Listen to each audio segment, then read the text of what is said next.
G'day, I'm Garry Stevens, and welcome to the second series of the History in the Bible podcast. More of the history in more of the books in all the Bibles. Episode 2.13, Grappling with the Greeks, Part 4, Daniel and the Book of Parables. In the last episode, I left the history of the province of Judah with the death of Jonathan Maccabeus, who had led his country to the very brink of independence, only to be treacherously murdered by his Seleucid enemies in 143 BC, 24 years into the Maccabean insurrection. It is time to take a break from the history and investigate the apocalyptic book of Daniel, which was written sometime during the revolt, and that part of First Enoch called the Book of Parables. Both books are crucial links between the rich thought of Second Temple Judaism and Christianity. The Book of Daniel, enormously influenced Christianity, but had almost no impact on Judaism. The Book of Daniel is a very odd beast indeed. The first half claims to be an account of pious young Jews suffering in the Babylonian exile. Here we find the stories we all know, folk tales of the brave Jew Daniel and his 3 companions, who were thrown into the fiery furnace and into the lion's den. It is a story of Daniel, the dream interpreter, the man who sees the writing on the wall and speaks truth to power. The second half of the book is radically different, the only full-blown apocalypse in the Old Testament. According to Christian tradition, those final chapters are an explicit prophecy of the coming of Jesus, the Son of Man. Daniel is quoted extensively throughout the New Testament. Jews and Christians have quite different opinions as to the book's importance. Christians regard Daniel as one of the 4 great prophets, along with Isaiah, Jeremiah, and Ezekiel. The Jews dump Daniel into the least important section of the Bible, the Ketuvim, the writings. Why, alone of all the apocalyptic books, was Daniel included in the Tanakh at all? There were many reasons for the rabbis to ignore the book. They had no truck with the much older and more operatic apocalypse of First Enoch, the granddaddy of all apocalypses. They had no affection for any of the apocalyptic books, which they regarded as dangerous, irrelevant, and unholy. Christians were trumpeting the book of Daniel as a prediction of Jesus. The rabbis who decided on the canon also gagged at the fact that Daniel was a loyal servant to a foreign king. Perhaps one reason the book squeaked into the Jewish canon was that it was the least offensive apocalypse the rabbis could find. At the time the rabbis were deciding which books were in and which books out, Jewish literature was aflood with best-selling apocalypses, as the Dead Sea Scrolls attest. The rabbis grudgingly accepted that this comic book stuff was popular with the people. They allowed just one little bit of celebrity trash to make it into the official canon. The rabbis also recognized that the story of Daniel had a lot going for it. The tale was a version of the story of Joseph. A pious man was held against his will in a foreign land. He kept his faith, loved his God, and rose to power by interpreting dreams, just like Joseph. The early chapters seemed to be a reliable story from Babylonian times. The book affirmed the centrality of the temple and provided a version of how the temple was rescued from desecration by divine intervention. Daniel was the ideal role model of piety and fidelity. He carried out God's will in the face of great temptation and indeed torture. There may be one other reason that tipped the rabbis in the book's favour. Daniel is the only place in the Hebrew Bible referring to the resurrection of the individual, and not in some metaphorical sense as the return of Israel as a whole. This belief passed down to the Pharisees and then into Rabbinic Judaism. Let's start with the fun part of Daniel, a tale of heroic deeds by pious Jews. Daniel and his friends Hananiah, Mishael, and Azariah arrive in Babylon as part of King Nebuchadnezzar's deportation. As smart young lads, and aristocratic gentlemen to boot, the four are fast-tracked into the Babylonian public service. They even get shiny new Babylonian names: Belteshazzar, Shadrach, Meshach, and Abednego. Daniel really gets the king's attention when he channels the patriarch Joseph to interpret a royal dream. All the king's magicians have failed because Nebuchadnezzar has demanded an interpretation without actually telling him what the dream was. I think this is a case for a magician, David Copperfield or Derren Brown, perhaps. Daniel is triumphant. Long quote. Daniel 2:31. O king, as you looked on, there appeared a great statue. The head of that statue was of fine gold. Its breast and arms were of silver. Its belly and thighs of bronze. Its legs were of iron, and its feet part iron and part clay. As you looked on, a stone was hewn out and struck the statue on its feet of iron and clay and crushed them. All at once the iron, clay, bronze, silver and gold were crushed and became like chaff of the threshing floors of summer. A wind carried them off until no trace of them was left, but the stone that struck the statue became a great mountain and filled the whole earth. You are the head of gold, but another kingdom will arise after you. Then yet a third kingdom of bronze, which will rule over the whole earth. But the fourth kingdom will be as strong as iron, just as iron crushes and shatters everything, and like iron that smashes, so will it crush and smash all these. You saw the feet and the toes, part potter's clay and part iron. That means it will be a divided kingdom." End quote. Modern scholars believe Daniel is referring to the Babylonians, Medes, Persians, and Greeks. That part of the iron and clay in the feet and toes might be a reference to the two Greek kingdoms of the Seleucids and the Ptolemies. Others say that Daniel is referring to the Babylonians, Persians, Greeks, and Romans. This prophecy of the four kingdoms, or four empires, or four monarchies, held that Israel, or the world, would come under the rule of four successive dominions, each worse than the other.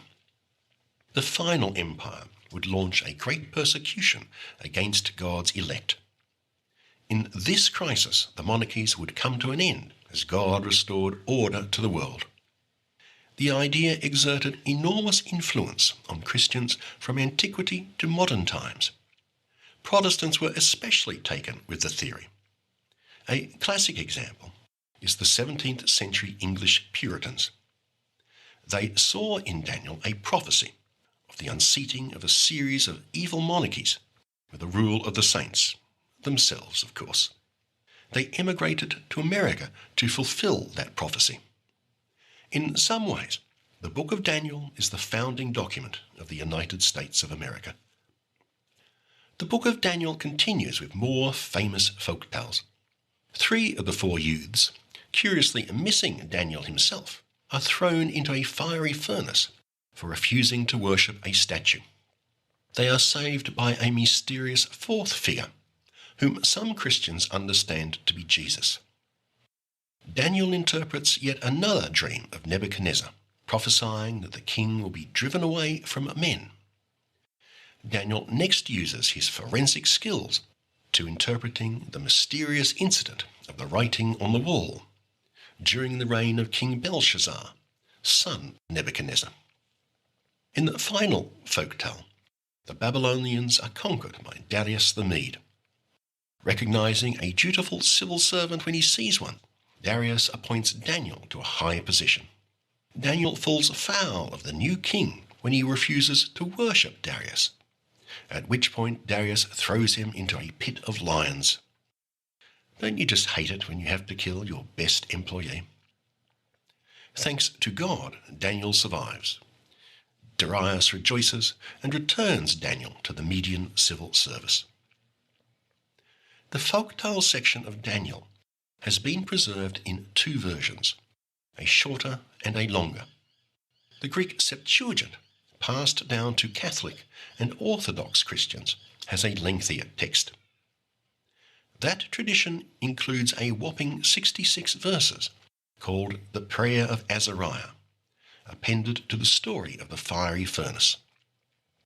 It also includes two fairy tales, appended as chapters 13 and 14 of Daniel, the story of Susanna, and the story of Bel and the dragon.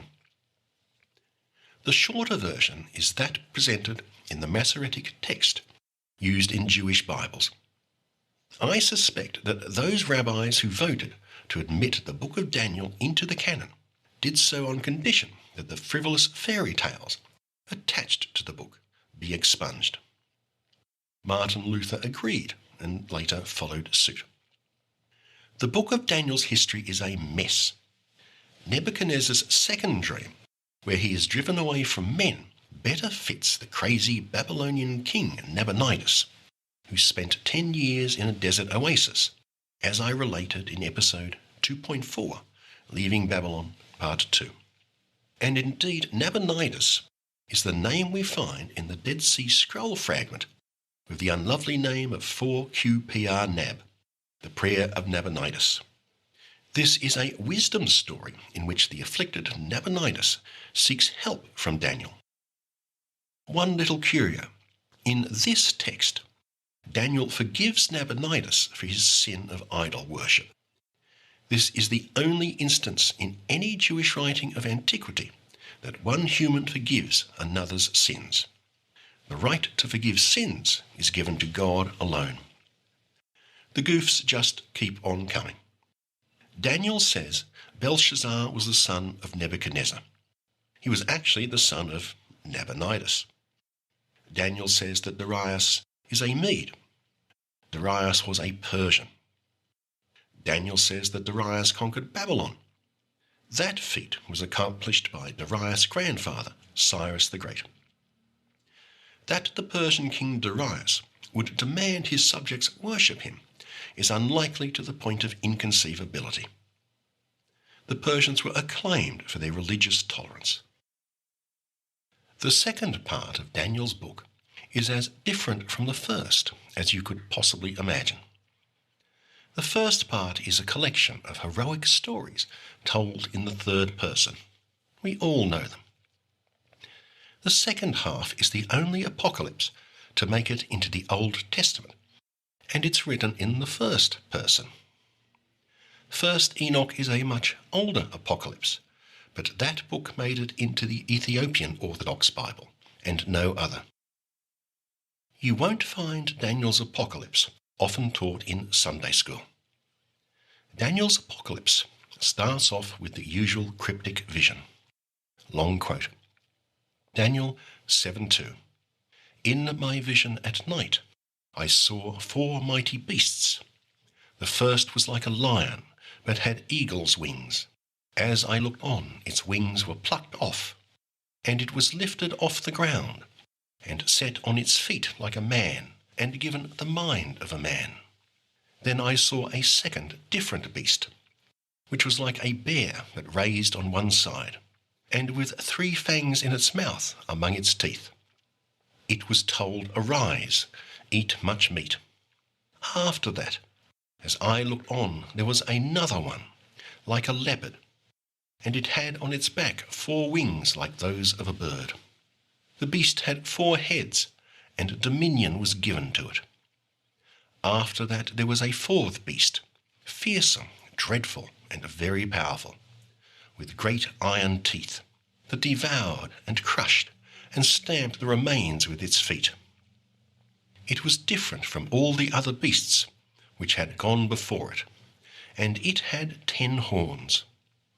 While I was gazing upon these horns, a new little horn sprouted up among them.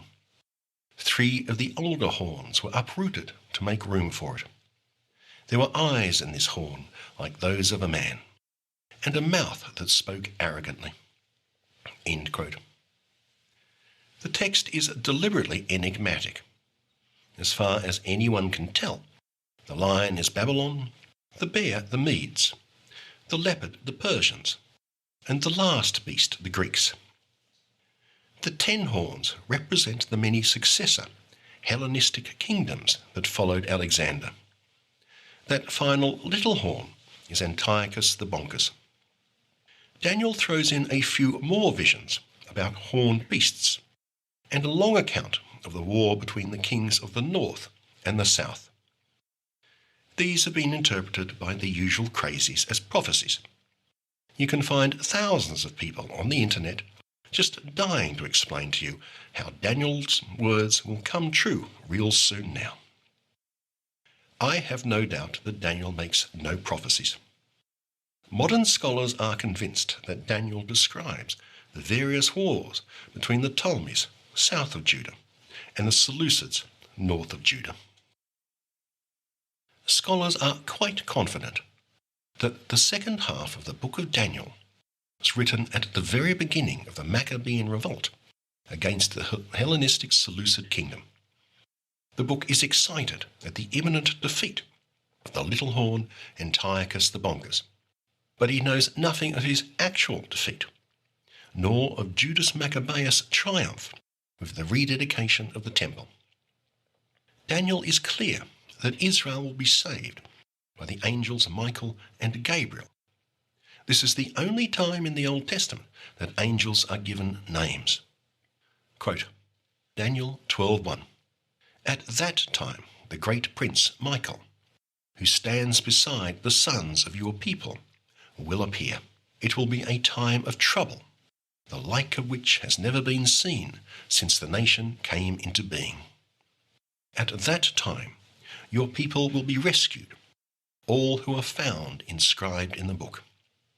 Many of those that sleep in the dust of the earth will awake, some to eternal life, others to reproaches, to everlasting abhorrence.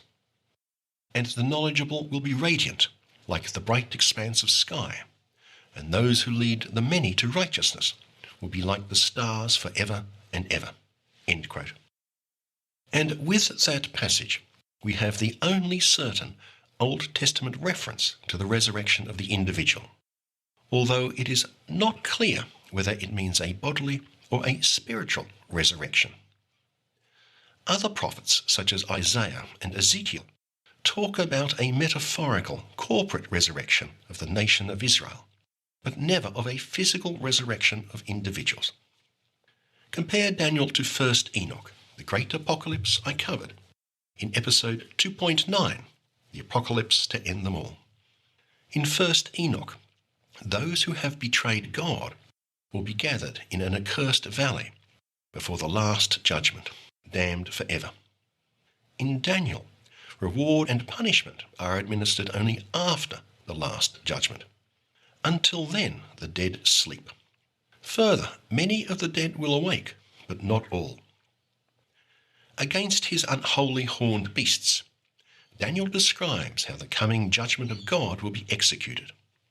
Here is the Jewish Publication Society translation of Daniel 7:11, found in my Jewish study Bible. Quote, As I looked on in the night vision, one like a human being came with the clouds of heaven. He reached the Ancient of Days and was presented to him. Dominion, glory, and kingship were given to him. All peoples and nations of every language must serve him. His dominion is an everlasting dominion that shall not pass away, and his kingship one that shall not be destroyed. End quote. Christians take this passage as a reference to the Messiah. Modern Jews see nothing of a Messiah in the passage. The figure in Daniel is taken as a metaphor for Israel, or perhaps it's the angel Michael. I'll have a lot more to say about this in later episodes. That phrase rendered by Jewish scholars as one like a human being is actually one like a son of man in the literal Hebrew. So why render it into English as one like a human being? Because that is the idiomatic meaning. Translators are forever making decisions. They strive to balance the literal against the idiomatic. In modern parlance, the tension is between formal and dynamic translations. In this passage from Daniel, the balance of translation has theological consequences. Almost alone among modern English translations, the New Revised Standard Version follows Jewish scholars and translates it dynamically as an idiom, one like a human being. The Protestant King James Bible, the Protestant New International Version, and the Catholic New American Bible, Revised Edition, take the formal route and use the literal Hebrew Son of Man. There is no doubt that Son of Man in Aramaic and Hebrew was an everyday idiom for humans in general. Had the New Testament never been written, the Hebrew Son of Man would invariably have been translated dynamically into English as human being. But the phrase Son of Man became a title for the Messiah Jesus in the Gospels, especially in passages dealing with the second coming. As a result, many English language Bibles retained the Hebrew literal phrase from Daniel and ignored its idiomatic usage. In the Second Temple literature, some Jewish books did indeed take the passage in Daniel as referring to some messianic figure, just as Christians today do. One of these is that part of 1st Enoch called the Book of Parables. I've talked about the oldest and most interesting division in that strange amalgam 1st Enoch, the Book of Watches. There are 4 more sections in 1st Enoch, but only one is worth our time, the section called the Book of Similitudes, or the Book of Parables. It runs to 34 of the 108 chapters in 1st Enoch, comparable in length to the Book of Watches that I covered in episode 2.9. It is the only part of 1st Enoch not found in the Dead Sea Scrolls. It may have been written in the early Roman period, perhaps just before the birth of Jesus. Someone tacked it on to the other parts of 1st Enoch after the destruction of the temple. So unlike most of 1st Enoch, the portion of that work known as the Book of Parables is much later than Daniel, not much earlier. The Book of Parables is a great link between Second Temple Judaism and Christianity. Nowhere do we see more clearly the continuity between Christianity and Second Temple thought. The New Testament presents Christianity as an unqualified rupture from Judaism. That story makes perfect sense if you accept the story that the Jews tell of the Old Testament and that Christians tell of the New Testament. It makes no sense when you read the para-biblical literature. The Book of Parables is the only Jewish text to talk of the Son of Man in a way that Christians could relate to. In Daniel, Son of Man is an epithet like salt of the earth, a metaphor for the people, or maybe an angel. It is not a title. The Book of Parables radically reinterprets that. Quote, 1st Enoch 38:1. And there I saw one who had a head of days, and his head was white like wool. And with him was another being, whose countenance had the appearance of a man. And his face was full of graciousness, like one of the holy angels. And I asked the angel who went with me concerning that Son of Man, who he was, and whence he was, and why he went with the head of days. And he answered and said unto me, This is the Son of Man who has righteousness, with whom dwells righteousness, and who reveals all the treasures of that which is hidden. And this Son of Man, whom you have seen, shall raise up the kings and the mighty from their seats, and the strong from their thrones, and shall loosen the reins of the strong, and break the teeth of the sinners. And he shall put down the kings from their thrones and kingdoms, and he shall put down the countenance of the strong, and shall fill them with shame." End quote. In the book of parables, the Son of Man is a ruler. Now listen to what the Gospel of Matthew does with that idea. Quote, Matthew 19:28. Jesus said to them, "Truly I tell you, at the renewal of all things, when the Son of Man sits on his glorious throne, you who have followed me will also sit on 12 thrones, judging the 12 tribes of Israel.